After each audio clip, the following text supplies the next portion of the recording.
ஸ்ரீ சிவசங்கரா தேவனே, ஸ்ரீ சிவசங்கரா தேவனே. Shankaram Sivashankaram. Question from Govindan sir. குருக்ஷேத்திரத்தில் லட்சக்கணக்கில் தானம் செய்வதாலும் கங்கையில் 2000 முறை குளிப்பதாலும் நர்மதா நதிக்கரையில் பல வருடங்கள் தவம் செய்வதாலும் காசியில் பல வருடங்கள் வாழ்வதாலும் மனிதனுக்கு புண்ணியம் அதிகரிக்கும் என்று சொல்லப்பட்டும் ஒரு பொதுவான நியதி சரிதானா? இதில் எல்லாம் எவ்வளவு புண்ணியம் கிடைக்கிறதோ அதற்கு நிகராக ஸ்ரீசைலம் மல்லிகார்ஜுனரை ஒருமுறை தரிசிப்பதால் கிடைத்துவிடும் என்றும் கூறப்படுகிறது. ஸ்ரீசைலம் மல்லிகார்ஜுனர் சந்நிதியின் மகிமை பற்றி விளக்கம். கங்கை கரையில் ஒரு செருப்பு தைக்கிற தொழிலாளி இருந்தான். அவன் பேர் ரவிதாஸ். அவங்ககிட்ட ஒரு ஆள் செருப்பு தைக்கிறதுக்கு வந்தான், கிழிஞ்சிருந்துச்சின்னு சொல்லிட்டு. இதெல்லாம் ரொம்ப புண்ணியாத்மாப்பா, கங்கை கரையிலேயே இருக்க, எப்போ வேணா போய் கங்கையில் குளிச்சிட முடியும் அப்படின்னு அவன் சொல்கிறான். என் குடும்பத்தை காப்பாற்றினா தொழில் தான் பார்க்கணும் சாமி, கங்கையெல்லாம் குளிச்சுருந்தா வேலைக்காகாது அப்படின்ட்டு இந்த ரூபாவை ஏழை தொழிலாளி ரவிதாஸ் கொடுத்தான்னு சொல்லிவிட்டு நீங்கள் கங்கைக்கு கொடுத்துருங்க சாமின்னா. இவன் போயிட்டு கொடுத்தான்னொடனே கங்கை தாய் தண்ணியிலேருந்து மேலே வந்து 2 கை நீட்டி அதை வாங்கினாலாம். வாங்கிட்டு என்னுடைய பரிசாக அவனுக்கு 2 கோல்டன் பேங்கிள் தரேன், வளையல் தான் அவங்ககிட்ட கொடுத்துரு. நான் என்ன பண்ணால் அவனுக்கு எதுக்கு கொடுக்கணும், தெரியவா போகுதுன்னு சொல்லிட்டு அதை எடுத்துன்னு ஓடிப்பிட்டான். அதை எடுத்துன்னு போயிட்டு அது அப்படியே எக்ஸ்சேஞ்ச் ஆகி ராணிக்கிட்ட போச்சு. ராணி வந்து இதனுடைய 2வது பேர் எனக்கு வேணும் அப்படின்னு திருப்பி மேலேருந்து கீழே வருது. இவங்ககிட்ட வந்து தேருது. எனக்கு வேறு வழி தெரில. நேராக ரவிதாஸ் கிட்ட போய் நான் தப்பு பண்ணிட்டேன், கங்கை உனக்கு கொடுத்த அந்த பேங்கிள்ஸை நான் சாப்பிட்டேன், இப்போ என் கழுத்து மேலே கத்தி நீ தான் காப்பாற்றணும்னு. எனக்கு இது சாமி நேரம் இருங்க உங்களுக்காக ட்ரை பண்ணுறேன்னு சொல்லி அந்த செருப்பெல்லாம் ஊற வைக்கிற ஒரு பாத்திரம் இருக்குல்ல, அதுக்குள்ளே கையை விட்டு கங்கை இவன் அழுகுறான், போனால் போது இன்னொரு வழியில் கொடுத்துருன்னு. அப்போ கங்கை 2வது வழியில் கொடுத்தாலும். இப்போ கங்கை ஆடிலேன் காவேரி ஆடிலேன். நீ கங்கையில் குடித்தா என்ன, காவேரியில் குடித்தா என்ன? மனசு சுத்தமாக இல்லைனாக்கா நீ என்ன பூஜை பண்ணாலையும் எல்லாம் வேஸ்ட்டு. மனதுக்கண் மாசு இளநாதல் அனைத்தரன் ஆகுல நீரை பிற. எல்லா தர்மங்களை விட மேலே மனசில் சுத்தமாக இருக்காது. இப்போ மனசில் சுத்தமாக இருக்கணும்னா என்ன பண்ணோம்? புறந்தூய்மை நீரான அமையும். வெளியில் நீ லைபாய் போட்டு குளிச்சுட்டா அழுக்கெல்லாம் போயிடும். அகந்தூய்மை வாய்மையால் காணப்படும். இன்டர்னல் பியூரிட்டி இருக்கு இல்லையா, அது வாய்மையினால் வரும். அப்போ வாய்மை எனப்படுவது என்ன அப்படின்னா, எதை நினைக்கிறியோ அதுதான் பேசணும், என்ன பேசினியோ அப்படியே நீ நடக்கணும். இதுக்கு என்ன சொல்கிறது? மனம் மொழி மெய்கள். மனம் மொழி மெய் இந்த 3ம் லயப்படணும். தப்பாக கூட இருக்கலாம், ஆனால் ஒன்றை பொறுத்து மாற்றணும், அது நிஜமாக இருக்கணும். அதாவது it may not be accepted by others, but உனக்கு நீ கரெக்டாக தான் நடந்துக்கணும். மனம் மொழி மெய்களால் அந்த மாதிரி யாராவது இருந்தாங்கன்னா புறந்தூய்மை நீராளமையும் அகந்தூய்மை வாய்மையால் காணப்படும். You're get internally purified with that அப்படின்னு அர்த்தம். ராமர் கங்கை கரையை கடக்கணும். அப்போ கங்கையில் ஃபர்ஸ்ட் டைம் அவர் முழுகிறார். அப்போ கங்கை தாயை எந்திரிச்சு வந்து அவர் பார்த்து கும்பிடலாம். சொல்லலாம், இந்த பூமியில் இருக்கிறவங்கெல்லாம் அவங்க செஞ்ச பாவத்தெல்லாம் எங்கிட்ட விட்டு போகிறாங்கப்பா, அந்த பாவத்தை நான் எப்படி கழிக்கிறதுன்னு சொல்லி ரொம்ப டென்ஷனில் இருந்தேன். இப்போ நீ குளிச்சதுனால அந்த பாவமெல்லாம் போயிடுச்சுப்பா அப்படின்னாலும். பாருளூர் பாதகம் ஏன்னா பேட் திங் எண்ணில் நீக்குவர், எங்கிட்ட விட்டு போகிறான். யானும் அந்த தெற்றுன்றது மலையாளம் தமிழில் ஒரே வார்த்தை தான், மிஸ்டேக்னு அர்த்தம். அந்த மிஸ்டேக்கு யானும் அந்த தெற்று உன்னில் நீக்கினன் உய்ந்தனன் என்றாள். நீ குளிச்சு இல்லையா, அதில் போயிடுச்சுப்பா அப்படின்னு சொல்கிறாங்க. இதே மாதிரி இன்னொரு இன்சிடென்ட் சொல்லுவாங்க. ஒரு 7 அருவருப்பான கருப்பான பொம்பளைங்க ஒரு குடிசுக்குள்ளே போகிறாங்க. வெளியே வரும்போது நல்லா கலர்ஃபுல்லாக வந்துடுறாங்க. இதை பார்த்து கொண்டிருந்த புண்டரீகன் என்பவன் கேட்குறான், என்ன நீங்கள்லாம் யார்? நாங்கள்லாம் சப்த நதிகள், இந்த ஜனங்கள்லாம் அவங்க பாவத்தெல்லாம் எங்கிட்ட விட்டு போகிறாங்க. அப்போ நான் இந்த குடிசுக்குள்ளே போயிட்டு அந்த ஒரு பையன் இருக்கான், அவங்க அப்பா அம்மாவுக்கு நல்லா சர்வீஸ் பண்ணுறான், அவனை பார்த்த உடனே எங்களுக்கு பழைய ஃபார்ம் வந்துடுது அப்படின்னாங்க. ஆச்சரியமாக இருக்குது. போனால் அங்கே அப்பா அம்மாவுக்கு சாப்பாடெல்லாம் ஊட்டிக்கிட்டு ஒருத்தவங்க உட்காந்துருக்குறான். என்னை பார்த்த உடனே ஒரு செங்கல்ல போட்டு இது மேலே நில்லு கொஞ்ச நேரம், நான் என் டியூட்டியெல்லாம் முடிச்சுட்டு வரேன் நான். ஸோ டியூட்டியெல்லாம் முடிச்சுட்டு வரோம். வந்த உடனே நீ இவ்வளோ பவர்ஃபுல்லாக எப்படி இருக்க, நதிகள் எல்லாமே உங்கள்கிட்ட வந்தால் பாவம் போதான்னு. அவன் சொன்னான், ஒன்றும் இல்லை, என் பேரண்ட்ஸுக்கு நான் செய்ய வேண்டிய கடமையை ஒழுங்காக செஞ்சுட்டு இருக்கேன், அவங்க மனசில் எனக்கு ஆசீர்வாதம் பண்ணுறாங்க, அதனால எனக்கு எல்லா பாவம் போயிடுது அப்படின்னா. அப்போ செங்கல் மேல் பாண்டுறங்கன்னு எதுக்காக நின்னா, இப்படிப்பட்ட ஒரு பக்தனை வாழ்த்துவதற்காக செங்கல் மேல் நின்றான் அப்படின்னு சொல்லிட்டு. ஸோ நம்ம சம்ரட்சணர் கூட ஒரு பாட்டு இருக்கும் அந்த மாதிரி. செங்கண்மால் நின்றானே செங்கல் மேலே, ஜெகமெல்லாம் திருவாயுள் வைத்த ஸ்ரீ பெருமாளே, அங்கண்மால் ஞானத்தை மூவடியால் அளந்தவன், அடியவனின் சொல்படியே ஆடாமல் அசையாமல் செங்கண்மால் நின்றானே செங்கல் மேலே. பெற்றவர்க்கு செய்யும் சேவை. என்ன சொல்றாங்க, உன் டியூட்டியை நீ ஒழுங்கா பண்ணினது, சும்மா பட்டை மொட்டை கொட்டையெல்லாம் போட்டுனுட்டு நான் பெரிய பக்தன்னு காட்டினுட்டு ஒரு வேனிட்டியில் அலையிறத விட, உன் அப்பா அம்மாவும் மதி, உன் பொண்டாட்டி பிள்ளை குட்டிங்களை நல்லா பார்த்துக்கோ, உன் குடும்பத்துக்குள்ள கடமைகளை ஒழுங்காக செய்யாது, சுதர்மமும் பேர். அதை நீ ஒழுங்காக பண்ணிட்டு இருந்தாக்கா நீ கடவுளை தேடி போத்தவில்லை, கடவுளர்கள் உன்னை தேடி வருவாங்க. வேறு ஒன்றும் இல்லை, ஷார்ட்கட்டு. வேஷத்தினால் ஆவது ஒன்றுமில்லை, எதுவும் ஒன்றும் வேஷம் கிடையாது, விஷயம். இந்த நிலைகளை எல்லாம் நம்ம பெரியவங்க ஏற்கனவே சொல்லியிருக்காங்க, எல்லாத்தையும் புராணங்களில் அழகாக சொல்லி வச்சுருக்காங்க. அதனால் இப்போ ராமர் கங்கையில் குளித்தா கங்கைக்கு ஆகுது, அப்பா அம்மாவுக்கு சர்வீஸ் பண்ணுற புண்டரீகன் செங்கல் மேலே நில்லுனா கூட பெருமாள் கட்டுப்பட்டு அதுக்காக நிற்கிறாரு. இதெல்லாம் நம்முடைய புராணங்களில் இருக்கிற வரலாறுகள் தான். அதனால் நாம் நிறைய பேர் என்ன பண்ணுவான், அவன் துட்டு எடுத்துன்னுட்டு கன்னியாகுமரி எங்கே இருக்குது அங்கே இருக்குதுன்னு போய் கன்னியாகுமரியில் எங்கள் அம்மனுக்கு மூக்குத்தி, வைர மூக்குத்தி அப்படியே டால் அடிக்க தெரியுமானுவான். வீட்லேயும் உன் தங்கச்சி கல்யாணம் ஆகாத உட்காந்துக்கிறா என்ன, அப்போ எங்கேயோ போய் கன்னியாகுமரி மூக்கில் டால் அடிக்கிற மூக்குத்தி பார்க்கறதுக்கு பேசாமல் அந்த பணத்தெல்லாம் கொஞ்சம் மிச்சம் பிடிச்சி உன் தங்கச்சிக்கு ஒரு கல்யாணம் பண்ணி வைக்கலாம் இல்லையா, ஏதோ ஒரு வகையில். இதெல்லாம் பண்ண மாட்டானுங்க. இதெல்லாம் ஒரு பொழுது போகாத நான் இங்கே செய்கிற வேலை, அங்கே ஓடுறது இங்கே ஓடுறது, இதெல்லாம் எதுவும் செய்ய தேவையில்லை. இருந்தபடி இருங்கோள், வெகுளியை விடுங்கோள். நீ எப்படி இருக்கியோ அப்படியே இரு, கோவத்தை மாத்திரம் விட்டுடு. ஏன்னா கோவம் வந்தால் எல்லாம் போயிடுச்சுன்னு அர்த்தம். சினமெனும் சேர்ந்தாரை கொல்லி இனமெனும் ஏமப்புனையை சுடும். அதனால் கோவத்தை கண்ட்ரோல் பண்ணுற வித்தியை கற்றுக்கும். அப்போ யாரால் கோவத்தை கண்ட்ரோல் பண்ண முடியும்?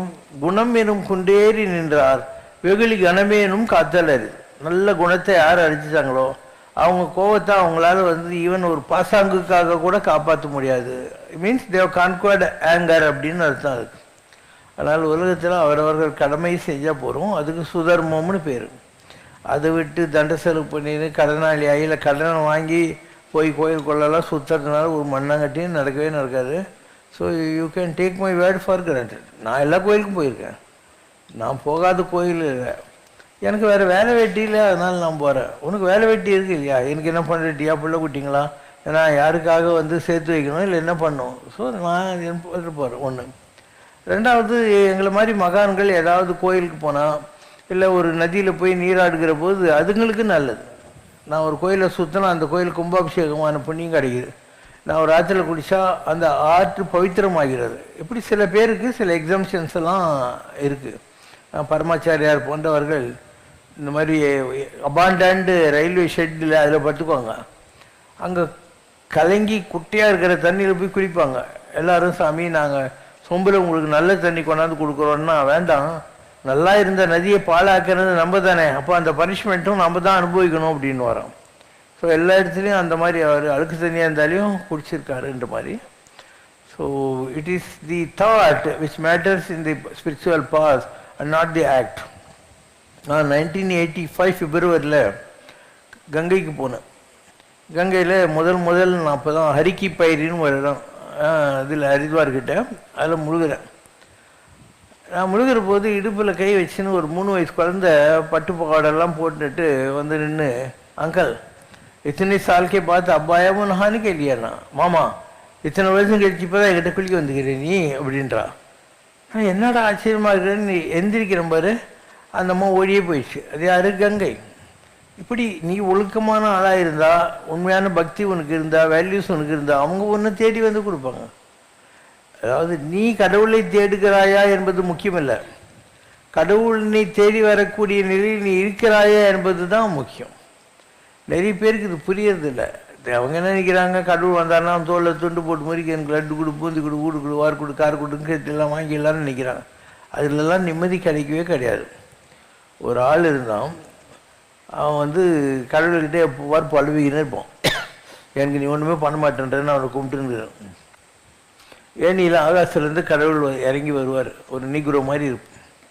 வந்துட்டு, நீ ரொம்ப நாளாக என்னை திட்டின்னு இருக்க, இன்னும் 24 மணி நேரத்துக்கு நீ தான் கடவுள். அதனால் நீ என்ன வேணால் பண்ணலாம், but you cannot play with the emotions of others. மற்றவங்களுடைய உணர்ச்சிகளோடு நீ விளையாடக்கூடாது, ஆனால் நீ என்ன வேணால் செய்யலாம். எனக்கு ஒரே சந்தோஷம் ஆயிடுச்சு. ஸோ இதுக்கு முன்னால் 4 பேர் இவன் போகிறபோது இவனை தண்டத்துக்கு அடிப்பாங்கலாம், இமைக்கா இருக்கான்ட்டு. அங்கே போய் நின்றுட்டு ஒய்க்கணுவான். 4 பேரும் ஒருத்தன் அடிச்சுக்குவான். இவனுக்கு ஒரே சந்தோஷமாக போயிடும். இவன் ஒரு டிவி ஸ்டேஷனில் நியூஸ் ரீடராக இருப்பான். இவனை யாரும் மதிக்க மாட்டாங்க, வேறு ஒருத்தனை தான் மதிப்பாங்க. அதனால் அவன் நியூஸ் படிக்கிற நேரமாக இவன் போயிட்டு தூரத்தில் நின்றுட்டு இதை தொண்டை இப்படி பிடிச்சி அப்படின்னுவான். அவன் தப்பு தப்பாக நியூஸ் படிப்பான். திடீர்னு பேஜெல்லாம் மாறி போகும். அவன் பேரை கெடுத்துட்டு வந்து அவன் ஒரு அட்வர்டைஸ்மெண்ட் கொடுக்குறான். இந்த ஊரில் இருக்கிறவங்க இன்றைக்கி நைட்டு இத்தனை மணிக்குள்ளே உங்களுக்கு என்னெல்லாம் கோரிக்கை இருக்கும் அதெல்லாம் டைப் வச்சு இந்த இமெயிலுக்கு அனுப்புங்க, எல்லாத்தையும் 24 மணி நேரத்தில் நிறைவேற்றிடலாம் அப்படின்னு. லட்சக்கணக்கில் வருது. என்னடா பண்ணுறதுன்னு இதில் யார் என்ன கேட்டாங்களோ எல்லாம் நடக்கட்டும்ன்றோம். ஸோ திடீர்னு ஏழையெல்லாம் பணக்காரலாம் ஏழாயிரம், ஒரே காயாஸ் அந்த ஊரில். இவன் சரி எல்லாம் பலிக்குதுன்னு நினச்சி வீட்டுக்கு போய் ஒய்ஃபை இம்ப்ரெஸ் பண்ணும். அதனால் ஜன்னல் இப்படி திறந்துட்டு ஆகாசில் இருக்கிற சந்திரனை பார்த்து சந்திரனை இப்படின்னுவான். ஒய்ஃபு தலையில் அடிச்சுக்குவாங்க. ஏன்னா அந்த பவர் இவனுக்கு கடவுள் கொடுக்கல. இன்னொருத்தருடைய எமோஷன்ஸ் உணர்ச்சிகளோடு நீ விளையாடக்கூடாது. அதனால் இவன் இப்படின்னா கூட ஒன்று நடக்கிறோம், தலையில் அடிச்சுன்னு போயிடுவான். மறுநாள் காத்தால திருப்பி அந்த கடவுள் வருவார்.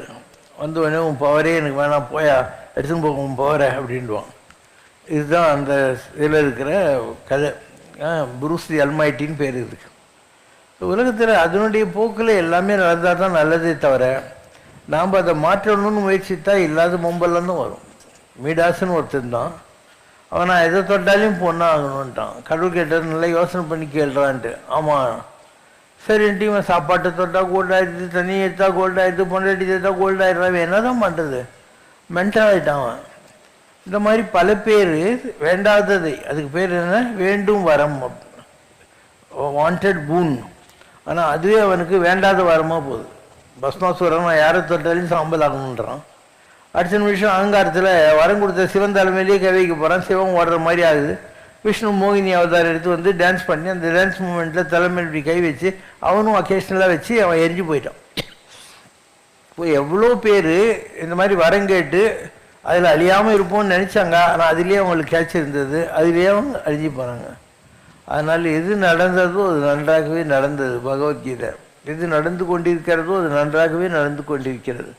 அதனால் you allow things to be handled by God. Don't try to change things. ஏன்னா உனக்கு தெரியாது உனக்கு எது நல்லது உனக்கு எது கெட்டதுன்னு உனக்கு தெரியவே தெரியாது. இதுக்கெல்லாம் காரணம் என்னென்னா நம்மக்கிட்ட இருக்கக்கூடிய ஒரு கிரீடு, இது வேணும் அது வேணும்னு நினைக்கிறது ஒரு பேராசை. அதனால தான் அருணகிரி பெருமான் சொல்கிறாரு, பேராசை எனும் பிணியில் பட்டு உடல் தகுமோ நானாகரனே நவில தகுமோங்கிறார். பேராசைன்றது ஒரு வியாதியே, அதில் போட்டு நான் கஷ்டப்படமாப்பா அப்படின்னு. ஆசைக்கூர் பக்தனேங்கிறார். எல்லா ஆசைகளையும் வச்சுட்டு இருக்கிற ஒரு பக்தனா என்ன இந்த உலகத்தில் வச்சிருக்கே அப்படின்னு. என்ன வழி, ஆசானுகளும் துகளாயினவின் பேச அனுபூதி பிறக்கும். எல்லா ஆசைகளையும் விடணும். மற்றும் பற்று இன்றி நின் பாதமே பாவித்தேன். எல்லாத்தையும் விட்டு உன் பாதத்தை மாத்திரம் நினச்சிட்டு இருந்தேன். எதுக்கு நான் கந்தர் அனுபூதி பாடுறேன், என் மனசு ஆசைகளால் கனமாகிய கல் மாதிரி இருக்கு, அதை நான் மெல்ட் பண்ணணும். ஏன்னா கல்லை கட்டின்னு கடலை பண்ண நான் முழுகிடுவேன். இந்த பிறவி பெருங்கடலில் நான் முழுகாது இருக்கேன்னாக்கா இந்த ஆசைகளால் நிறைந்திருக்கக்கூடிய கனமான நெஞ்ச கனகல் இல்லையா, அது உருக்கணும். ஸோ நெஞ்ச கனகல் நெகிழ்ந்து உருக நான் சண்முக நிலத்தில் தஞ்சம் செய்து இந்த கந்தர் அனுபூதியை பாடுகிறேன் அப்படின்னு அதுக்கு அர்த்தம். அதனால் be a normal person. God knows what is good for you. ஒரு குழந்தைக்கு எப்போ பசிக்கும் எப்போ பால் கொடுக்கணும்னு அம்மாவுக்கு தெரியாதா இல்லையா? அவள் 7 ஆயிடுச்சே குழந்தைக்கு பசிக்குமேன்ட்டு சூடு பால் வாயில் ஃபூன் ஊற்றினா 60 ஸ்பூன் எடுத்து கூட சூடாக இருக்கா இல்லையான்னு பார்த்துட்டு குழந்தைக்கு ஊட்டுறா இல்லையா, அப்படிதான் கடவுள். பால் நினைந்தூட்டும் தாயினும் சால பரிந்து. பாலை தக்க வேலைக்கு கொடுக்குற தாயை விடக்கூடாது. பால் நினைந்து ஊட்டும் தாயினும் சால பரிந்து. பாவியனுடைய ஊரினை உருக்கி உள்ளொளி பெருக்கி உழப்பில ஆனந்தமாய தேனினை சொரிந்து உளம் புறம் தெரிந்த செல்வமே சிவபெருமானே யானுனை தொடர்ந்து சிக்கென பிடித்தேன் எங்க எழுந்த அருள்வதினியே. தந்தது எந்தன்னை கொண்டது உந்தன்னை சங்கரா யார்களோ சதுரர். இதெல்லாம் நம்முடைய பெரியவர்கள் தேவாரம் திருவாசகம் 4000 பிரபந்தம் எல்லாத்தையும் அழகாக சொல்லிட்டாங்க. ஆனால் ஜனங்களுக்கு ஒரு ஷார்ட் டைம் சந்தோஷம், ஷார்ட் டைம் கிரீடு, அதுக்கு தான் இந்த உலகத்தில் வாழ்ந்துனே இருக்கான். எனக்கு அது வேணும் இது வேணும்னு அலைஞ்சினே இருக்கிறாங்க. அதனாலலாம் சந்தோஷமே கிடைக்காது. உனக்கு அதை பற்றி கொஞ்சம் கூட டவுட்டே தேவையில்லை. ஸோ கடவுள் ஒருத்தங்கிட்ட சொன்னார், நீ என்னெல்லாம் நினைக்கிறியோ அதெல்லாம் நடந்துடணும். அவன் இப்படி தான் கண்டதெல்லாம் நினச்சி அன்றைக்கி பூரா வம்பிலேயே மாட்டிட்டு தொலைஞ்சிட்டான். அதனால் எதுவும் கேட்காத, வேண்டத்தக்கது அறிவோய் நீ வேண்ட முழுதும் தருவோய் நீ. எனக்கு என்ன வேணும் உனக்கு தெரியும், எப்போ கொடுக்கணும் எவ்வளோ கொடுக்கணும் உனக்கே தெரியும் அப்படின்னு கடவுள்கிட்ட விட்டுடு. அதுக்கு சரணாகதின்னு பேர். தருதுயரம் தடாயில் என் சரணல்லால் சரணில்லை. நீ கொடுக்குற கஷ்டத்திலிருந்து நீ என்னை காப்பாற்றலைன்னா நான் திருப்பியும் உன் பாதத்தை தான் பிடிக்கணும். விரைகுழு மலர்பொழிசூழ் வித்துவ கோட்டம்மானே அரிசினத்தால் ஈன்றதாய் அடித்திடும் மற்றவள் தான் நடுநினைந்து அழுவும் குழவி அது போன்று இருக்கிறேன். ஒரு அம்மா குழந்தை பட்டுன்னு அடிக்கிறா, அப்போ கூட அந்த குழந்தை அம்மா அப்படின்னு கேட்குது. இது மாதிரி கடவுள்ல நீ எனக்கு எவ்வளோ கஷ்டம் கொடுத்தாலும் நான் உங்ககிட்ட தான் திருப்பி அழுதுகினே இருப்பேன் அப்படின்னு அர்த்தம். அதனால் if you have really loved God and if you have understood God, make a surrender. It should not be a conditional surrender. நீ இது கொடுத்தா நான் உனக்கு இது கொடுப்பேன், உனக்கு அர்ச்சனை பண்ணுவேன், அபிஷேகம் பண்ணுவேன், இது கண்டிஷனல். அதை விட்டு கண்டிஷன்டுன்னா என்ன, நன்றே வரினும் சீதே விலகினும் நான் அறிவது ஒன்றேயும் இல்லை, எனக்குள்ளதெல்லாம் உனதென்றே அழித்து விட்டேன் உனக்கே பரம். எல்லாத்தையும் உங்கள்கிட்ட விட்டுட்டேன், நல்லது செஞ்சா என்ன எடுத்தேன். அன்றே என்ற நாவியும் உடமை எல்லாமும் கொண்டே எனையாய் என்னை ஆட்கொண்ட போதே கொண்டிலையோ, இனி நன்றே செய்வாய் பிழையோ செய்வாய் நானே அதற்கு நாயகமே. எல்லாத்தையும் உங்கள்கிட்ட கொடுத்துட்டேன், நல்லது பண்ணேன்னா கெட்டது பண்ணேன்னா உனக்கு தான் இந்த லாஸு, எனக்கு என்ன போயா அப்படின்றது. இதுதான் கடவுள்கிட்ட இருக்கக்கூடிய செல்ஃப் எஸ்டீம் அப்படின்றது. அதனால் நம்ம எதை பற்றியும் கவலைப்படுத்தார். ஒரு குழந்தை இந்த விளக்கில் கை வைக்கணும்னு ஆசைப்படும், அம்மாவுக்கு தெரியும் அந்த விளக்கில் கை வைக்கக்கூடாதுன்னு. ஒரு தேலை பிடிக்கணும்னு ஆசைப்படுவோம், அம்மாவுக்கு தெரியும். அந்த மாதிரி உனக்கு எது நல்லதோ அது கடவுளுக்கு தெரியும். நீயா அந்த குழந்தை மாதிரி அது வேணும் இது வேணும்லாம் நினைக்கக்கூடாது. அதனால் அந்த காலத்தில் டிஎம் சௌந்தரராஜன் ஒரு பாட்டு இருக்கும், முருகா நீ ஒரு அம்மாவாக இருந்தா நான் உன் கையில் குழந்தை, நீ ஒரு குழந்தையா இருந்தா நான் உன் கையில் பொம்மை. இந்த பொம்மை இருக்கிற குழந்தை என்ன பண்ணும், அதுக்கு தலையை உட்கார வச்சு குளிப்பாட்டி ஜடை போட்டு ட்ரெஸ் எல்லாம் போட்டு ஸ்டிக்கர் போட்டுலாம் வச்சு அதுக்கு சாப்பாடெல்லாம் ஊட்டி ஏனையில் போட்டு எல்லாம் பாடி எல்லாம் பண்ணி தூங்கலாம் வைக்கும்.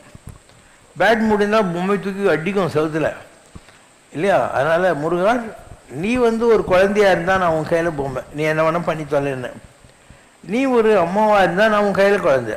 அப்போ தாயானாலும் சேயானாலும் எந்தன் வாழ்வோ உந்தன் கைகளிலே.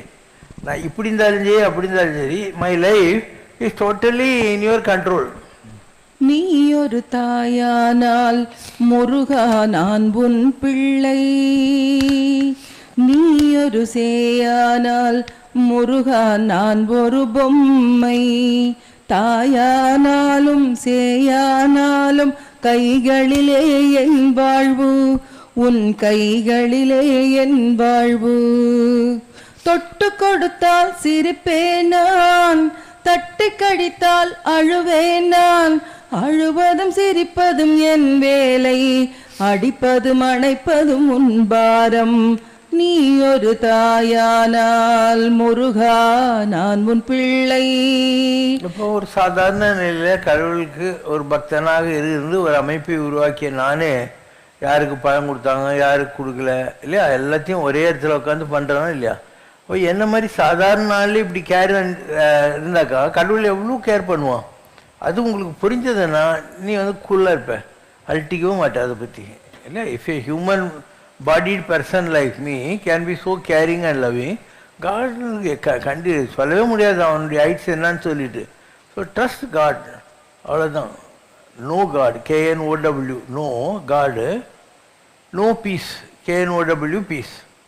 No NO no God, NO no peace, இவ்வளோதான். So all that you need is God's protection like an umbrella. சமரசனால் ஒரு பாட்டு இருக்கும், உன் குடை திருக்கரம் தரு கூடை நிழலில் என்னை அரவணைத்திடு பாபா, கூடும் கூடை என்னை சுட்டாலும் குளிர் வாடை என்மேல் பட்டாலும் உன் திருக்கரம் தருகின்ற கூடை நிழலில் என்னை அரவணைத்திடு பாபா. சுற்றி பகை வந்து சூழ்ந்தாலும் சொந்த பந்தங்கள் பழி சொன்னாலும் உன் திருக்கரம் தருகின்ற கூடை நிழலில் என்னை அரவணைத்திடு பாபா.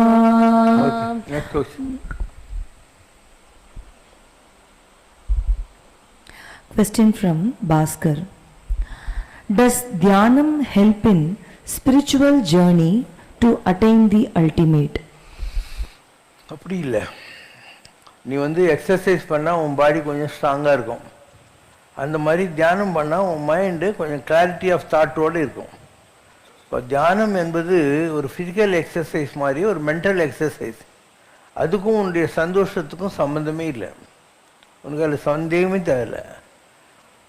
அரை நிமிஷ நேரமேனும் சரண கமலாரியத்தை தவமுறை தியானம் வைக்க அறியாத கசடன் மூடன் மட்டி என்று அருணகிரிநாதன் சொல்றார். என்னால் அரை நிமிஷம் கூட வரும். ஆனால்பட்ட ஆதிசங்கரர் சொல்றார், சிவபெருமானே நீ வந்து சும்மா பிச்சை பாத்திரத்தை எடுத்துன்னு எல்லாருக்கிட்டையும் போய் பௌத்தி பிச்சான் தேகின்னு கேட்டால் யார் யார் போடுவான்? நான் ஒரு ஃபஸ்ட் கிளாஸ் குரங்கு வச்சுருக்கேன். அது ஆடாத ஆட்டமெல்லாம் ஆடும், பாடாத பாட்டெல்லாம் பாடும். அதை உன் கையில் பிடிச்சின்னு நீ போ, எல்லாரும் உனக்கு நிறைய பிச்சை பாத்திரத்தில் போடுவாங்க அப்படின்னு சொல்லிட்டு, அது என்ன குரங்குன்னா மனஸ் கபிம்ங்கிறார். ஏன்னா மனம் என்ற குரங்கு அது ஒடுங்க மாட்டேருந்து ஆட மாட்டேருந்து, அதனால் அதை எடுத்துகிட்டு போ, உன் கையில் பிச்சை போடுவாங்க. நிந்தா சூதியும் பேருத்துக்கலாம். ஸோ பல விஷயங்களில் இதை பற்றியெல்லாம் சொல்லியிருக்காங்க. மனம் அது தான் எல்லாத்துக்கும் இதுன்றாங்க. ஆனால் அதை அடக்க முடியாது. உனக்கு கர்மா இருக்கிற வரைக்கும் உனக்கு சந்தோஷம் இருக்கும், துக்கம் இருக்கும், கோபம் இருக்கும், விருப்பு இருக்கும், வெறுப்பு இருக்கும். கர்மம் கழிச்சிச்சுனாக்கா ஒரு சினிமா தியேட்டரில் வெள்ளை ஸ்க்ரீன் தானே இருக்குது. அதுக்கப்புறம் ப்ரொஜெக்டர் ஆன் பண்ணால் தானே அதில் எல்லா காட்சியும் வருது. அந்த மாதிரி இந்த மனசு தான் ப்ரொஜெக்டர். அப்போ சித்தியெல்லாம் பெற்றாலும் சிரமடக்க கற்றாலும் மனமடக்க கல்லாருக்கு வாயேன் பராபரமே. You may get all occult power. ஆனால் மனசு அடக்கிறதுங்கிறது அவ்வளோ ஈஸி கிடையாது அப்படின்னு நம்ம பெரியவங்க சொல்லியிருக்காங்க. இப்போ மனசு எப்போ அடங்கும்? நம்ம அனுபவிக்க வேண்டிய சந்தோஷம் துக்கம் ரெண்டும் முடியணும். அதை அனுபவிக்காத மனசு அடங்கிடுச்சுன்னா உன் கர்மாவை யார் அனுபவிப்பாங்க? அப்புறம் இந்த மனசு என்ற ஒரு கர்மேந்திரியத்தின் மூலமாகத்தான் இந்த உலகத்தில் நீ லவ், ஹேட்டு, ஜாயி, சாரோ, எல்லாம் ஹேட்ரடி எல்லாத்தையும் அனுபவிக்கிற. அதனால் அது அடங்காது. நீ வந்து அதனுடைய போக்கில் விடணும். ஒரு வாந்தி வந்தால் எடுத்துடணும், ஒரு பேதி வந்தால் போயிடணும், தும்மல் வந்தால் தும்மிடணும். அது எதுக்கு அடக்கி வச்சுருக்கணும்? அந்த மாதிரி எண்ணங்கள் எவ்வளவோ நமக்கு பாக்கி இருக்கும். அந்த எண்ணங்களால் யாருக்கும் தொந்தரவு இல்லைன்னா அதை என்ஜாய் பண்ணிடு. உன்னுடைய சந்தோஷத்துக்காக இன்னொருத்தருக்கு நீ துக்கத்தை கொடுக்கக்கூடாது. அதுதான் கோல்டன் ரூல். இங்கிலீஷில் லார்ட் செஸ்டர்ஃபீல்டுன்னு ஒருத்தர் on the rule of the ரோடுன்னு ஒரு எழுதியிருக்கான். அதெல்லாம் சொல்கிறான், you have every right to walk with a walking stick on the road provided the tip of the walking stick does not touch the back of the person who is walking in front of you. நீ walking stick வச்சு நட, உனக்கு right இருக்குது. ஆனால் அந்த walking ஸ்டிக்கோட tip முன்னால் நடக்கிற முதுக்க குத்தக்கூடாது. அந்த மாதிரி இந்த உலகத்தில் நீ என்ன வேணால் பண்ணிக்கோ, என்ஜாய் பண்ணு. இன்னொருத்தருக்கு கஷ்டம் கொடுக்காத ஏதாவது இருந்தால் அதை நீ என்ஜாய் பண்ணலாம். நல்லெண்ண செய்தல் அத்தீராயினும் அல்லது செய்தல் ஓம்புமின். முடிஞ்சா நல்லது பண்ணு, அப்படி இல்லைன்னாக்கா கெட்டது பண்ணாமல் இரு. அப்போ நீ வந்து சவமாகும் முன்னால் சிவமாக வேண்டும்.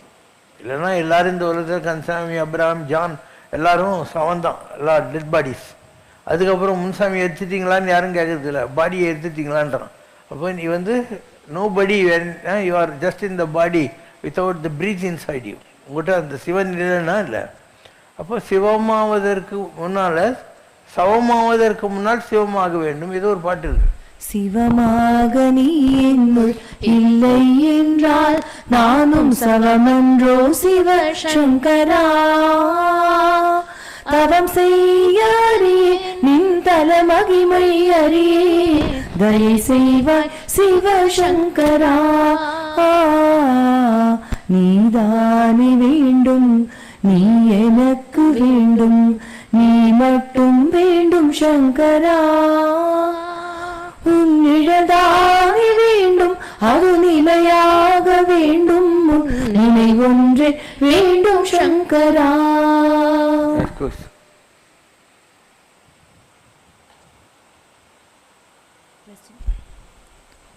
Question from Sainathan Sivasankar. நம் வாழ்வில் நிகழும் அனைத்தும் முன்கூட்டியே நிர்ணயிக்கப்பட்டவை என்றால் அன்றாட வாழ்வில் எதிர்கொள்ளும் சகுனங்கள், பிறருடைய கண் திருஷ்டி போன்றவை எவ்வாறு புதிய விளைவுகளை ஏற்படுத்த இயலும்? அவை நம்மை எவ்விதம் பாதிக்கும்? முன்னர் நமது இச்சையினால் பிறந்தோம் இல்லை, முதல் இடை கடை நம் வசத்தில் இல்லை.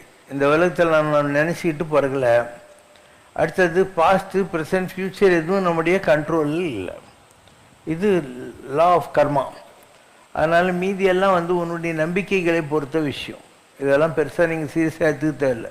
ஒரு ராஜா இருந்தான், அவனுக்கு அவன் ஜோசியம் சொல்லிட்டான், 2 காக்காவை காலையில் எழுந்திரிச்சு உடனே ஒன்றா பார்த்தியானா உனக்கு அதிர்ஷ்டம்ன்ட்டு. மந்திரிக்கிட்ட சொன்னான், நான் உள்ளே இருந்தால் கூட கதவு தட்டி நீ அரண்மனையில் என்னை எழுப்பணும் 2 காக்கா பார்த்துன்னு. மந்திரி 2 காக்கா பார்த்தான். வந்த உடனே உள்ளே போய் கதவு தட்டுறான். அவன் வர்றதுக்குள்ளே ஒரு காக்கா பறந்து போச்சு. இன்னும் ராஜா கோவம் வந்துச்சு. இவனை சாட்டை எடுத்து அடிக்கிறான். உன்னால என் அதிர்ஷ்டம் போயிடுச்சு பாரு, 2 காக்கா இருந்த போது விட்டுட்டு ஒரு காக்கா இருந்த காட்டின நீ என்ன? மந்திரி சிரிச்சானா. எதுக்குடா சிரிக்கிறேன்னா, இல்லை 2 காக்கா பார்த்து அதிர்ஷ்டம் எப்படி இருக்குதுன்னு பார்த்தேன். நான் 2 காக்கா நான் தானே வாங்கிட்டு இருக்கேன் அப்படிங்கிற வார்த்தையை சொன்னான். அதனால் all the superstitions are not true. இதெல்லாம் நிஜமே கிடையாது. எல்லாமே இந்த உலகத்தில் ஒரு ஜாதகம், ஜோசியம், தகுடு, மோதிரம், பரிகாரம் இதெல்லாம் நீ ஒரு 10 நாளைக்கு இந்த தினமலரில் தினமணிலெல்லாம் வருது இல்லை, அதில் உன் ராசிக்கு என்ன ஆகுதுன்ட்டு எழுதி வச்சுக்கினே வா. ஒரு 10 நாள் கழிச்சு ஒவ்வொரு நாளும் வாழ்க்கையில் என்ன நடந்ததோ அந்த டைரி எடுத்துப்பார், ஒன்று கூட படிக்காது. எது நடக்கணுமோ அது நடக்கும். அதனுடைய போக்கில் விட்டுட்டு நீ தைரியமாக இருந்தால் உன்னை எதுவுமே பாதிக்காது இல்லையா? You have to be bolt and assertive. And தெய்வம் நமக்கு துணை, ஒரு தீங்கு வர மாட்டாது. கடவுள் எனக்கு துணையாக இருக்காரு, எனக்கு எந்த கெட்டதும் வராது அப்படின்னு நினைக்கும். அப்போ எதிரதா கொள்வார்க்கு இல்லை, அதிர வருவதன் நோய். யார் ஆன்டிசிபேட் பண்ணி வாழ கற்றுக்கிறானோ அவனை பாதிக்கிற எந்த ஒரு இன்சிடெண்ட்டும் உலகத்தில் கிடையாது. அதனால் பாரதியார் என்ன சொன்னார்? எதற்கும் அஞ்சேன், எங்கும் அஞ்சேன், எதற்கும் அஞ்சேன், எங்கும் அஞ்சேன், எப்போதும் அஞ்சேன்னார். எதுக்கும் பயப்பட மாட்டேன்டா, எப்பயும் பயப்பட மாட்டேன்டான்ட்டு. அவ்வளோதான் வாழ்க்கை. எதுக்கு பயப்படுற நீ? திருவள்ளுவர் சொல்கிறாரு, அஞ்சுவது அஞ்சாமை பேதமை, அஞ்சுவது அஞ்சல் அறிவா தொழில். எல்லாத்தையும் பார்த்து பயப்பட்டுனே தானே பொட்டச்சி அப்படிங்கிறாரு. திருநாவுக்கரசர் சுண்ணாம்பு கால வேலை உட்கார வைக்கிறாங்க. அப்போ என்ன சொல்கிறாரு? அஞ்சுவை யாதும் என்றும் இல்லை, அஞ்ச வருவதும் இல்லை என்றது. ஏன்னா பயப்பங்காட்டுற விஷயம் உலகத்தில் ஒன்றுமே கிடையாது. ஏன்னா வேயூர் தோழி பங்கன் விடமுண்ட கண்டன் மிக நல்ல வீணை தருவி என் உடமையை புகுந்த அதனால் ஆசரு நல்ல நல்ல அடியாரவருக்கு மிகவே. சிவபெருமான் உட்காந்துருக்கான், நல்ல தவம் செய்தவர்கள் உள்ளத்தில் ஜோதியாக உட்காந்துருக்கான். யோகி ஹிருத் பத்மா வாசினியே என்ற வகையில் யோகியுடைய இதய தாமரையில் உட்காந்துருக்கான். அப்போ எனக்கு என்ன கஷ்டத்தும் வரும், எந்த கஷ்டமும் வரவே வராது அப்படின்னு அதுக்கு அர்த்தம். ஸோ எல்லா நிலைகளிலும் இப்போது ஒரு பிரகலாதன் இருந்தான், அவனை கல்லை கட்டி போட சொல்கிறான் இரணிய கசிவு. ஏன்னா அவன் நமோ நாராயணன் சொல்கிறான், இரணிய கசிவு பேர் சொல்ல மாட்டேன்றான். அப்போ அவன் சொன்னான், நீங்கள் பெருமாளை கட்டுறீங்க இல்லையா, அது என் செஸ்ட் மேலே வச்சு நல்லா கயிறு போட்டு கட்டுங்க அப்படின்னு. எதுக்குன்னாங்களாம், நான் முழுகினாலே என் மேலே இருக்கிற பெருமாள் முழுகக்கூடாது. அதுதான் நம்பிக்கை. ஒரு ஒன்றைனா கஷ்டம் வந்தவொடனே கடவுளை தூக்கி போட்டுறாங்க நிறைய பேர் இல்லையா? உங்கள் வீட்டில் ஒரு 40-50 வருஷமாக பூஜை பண்ணுற பன்னியாண்டவன், வெங்கடாதிபதி ஏதோ ஒரு படம் இருக்கும். யாரோ ஒருத்தன் நீ கஷ்டப்படுற நேரத்தில் சொல்லுவான், அதுக்கு முன்னால் நீ தான் அதுக்கு பொங்கலுக்கு வாழைப்பழம் தேங்காயெல்லாம் வச்சுன்னு உட்காந்து இந்த பாயசம்லாம் வச்சான். கஷ்டப்படுற போது பக்கத்து வீட்டு பிஹெச்டி உனக்கு சொல்லும், உங்கள் வீட்டில் இந்த பள்ளியாண்டவன் படம் கோமணம் கட்டி ஆண்டி கோலத்தில் இருக்குது, அதனால தான் தொடச்சின்னு பிடிச்சி அப்படின்வான். நீ உடனே என்னங்க பண்ணுன்ற, ராஜ அலங்காரத்தில் இருக்கிற முருகர் படத்தை வெய்யின்னுவான். அப்போ 60-70 வருஷம் உங்கூடையே இருந்து ட்ராவல் பண்ண கடவுளை நீ தூக்கி போட்டுற, உனக்கு அதிர்ஷ்டம் கொஞ்சம் கரைஞ்சி போச்சுன்னு சொல்கிறதுனால அதுக்கப்புறம் ராஜ அலங்காரம் படத்தை தர்ற. இதுதான் ஜனங்களுடைய மைண்டு. இவனுக்கு கடவுள்ன்றது சும்மா ஒரு நிமித்தம் மாத்திரம், ஒரு உளவலாட்டிக்குன்னு இல்லையா, அந்த மாதிரி இவன் நிஜமாகவே கடவுளை நம்புறதில்லை. கடவுளை நம்புறவனா இருந்தால் நான் என் முருகர் படத்தை எடுத்துக்கிட்டு நடுரோடுக்கு போனாலையும் போகத்தவனா அது விடமாட்டேன்னு சொல்லி அவன் இருக்கணும். அப்படி இருந்தால் அவனுக்கு பக்தி இருக்குன்னு அர்த்தம். அதை விட்டு ஒரு கஷ்டம் வந்தவொடனே கடவுளை விட்டு இவன் பாட்டிக்கு நம்ம ஜாலியாக இருந்தால் போகிறேன்னு நினைக்கிறானா இவனுடைய பக்தி என்ன பக்தி? அதனால் நீங்கள் சிந்திச்சா எவ்வளோ குறைகள் நம்மக்கிட்ட இருக்குன்னு தெரியும். இந்த திருவிழச்சிட்டு போகிறது கூட அப்படி தான். கடவுள்கிட்ட நீ ஏதோ ஒரு ப்ரேயர், இது நடக்குமா நடக்கூடாதுன்னு கேட்குறேன், எழுதி போட்ட அதில் வேணான்னா விட்டு தொலையேன். அதை விட்டு 2 தடவை போடுறேன் 10 தடவை போடுறேன்னு பர்சன்டேஜ் பார்த்துன்னு உட்காந்துருப்பேன். அப்போ நீ கடவுளை ஏமாத்துறது தானே. அதனால் நிறைய விஷயங்கள் நம்ம குறைவுடையவர்கள் தான். இந்த உலகத்தை நம்ம எல்லாருமே கடவுளை நமக்கு ஏற்ற மாதிரி அப்படியே வளைக்க பார்க்குற ஒரு ஜந்துக்களே தவிர நிஜமாக கடவுளை ஃபுல்லாக நம்புறவங்கலாம் உலகத்தில் இல்லை. நான் பார்த்துட்டேன்ல, நான் வாழ்க்கையில் ரொம்ப கஷ்டப்பட்டிருக்கேன், பல காலங்களில் கஷ்டப்பட்டிருக்கேன் கடவுளை அடையிறதுக்காக. ரத்தனகிரியில் ஒரு சாமி இருக்காங்க, எனக்கு ரொம்ப வருஷமாக தெரியும். அவர் மலையில் உட்காந்து 1968 எனக்கு அவரை தெரியும். இப்போ அவர் ஒரு நாள் சொன்னார், நீ இவ்வளோ பக்தியாக இருக்க, இவ்வளோ பூஜைலாம் பண்ணுற, உனக்கு கடவுள் என்ன பண்ணான், இந்த கடவுளை நீ கும்பிடாத அப்படின்னாரு. நான் மெட்ராஸ்க்கு அவருக்கு லெட்டர் எழுதினேன். நீ சொன்னதை யோசனை பண்ணி பார்த்தேன் சாமி, கண்ணப்பன் ஒப்பதோர் அன்பினால் கண்ணப்ப வல்லேன் அல்லேன். கண்ணப்ப நாயனார் கண்ணு போன உடனே காலத்தினாதர் தன் கண்ணை பிடிங்கி வச்சாரு. அந்த மாதிரி நான் கபாலீஸ்வரர் கண்ணு போனால் கண்ணு பிடிங்கி வைப்பேனான்னு எனக்கு தெரியாது. சிறுத்தொண்ட நாயனார்கிட்ட புள்ளக்கறி பண்ணுறான்னு சிவன் கபாலிக வடிவத்தில் வந்தபோது வாளால் மகபறிந்து விட்ட வல்லேன் அல்லேன். இப்படிப்பட்ட பக்திகள் எல்லாம் பார்த்த கடவுள் நீ என்னடா ஒரு கந்தசஷ்டி கவசம் ஒன்றைனா ஊதுவத்தி கற்பூரம் கெடுங்கெட்டு போன்னு விட்டா நான் எங்கே போவேன்? என்னுடைய whole chase and pursuit is to get God. அதனால் நீயே சொன்னாலே நான் கேட்க மாட்டேன் அப்படின்னு அவர் எனக்கு பதில் போட்டார். இந்த மாதிரி உன்னுடைய பக்தியினுடைய ஆழத்தை நான் உரசி பார்த்தேன், நீ வெற்றி பெற்றாய் அப்படின்னு எழுதினார்.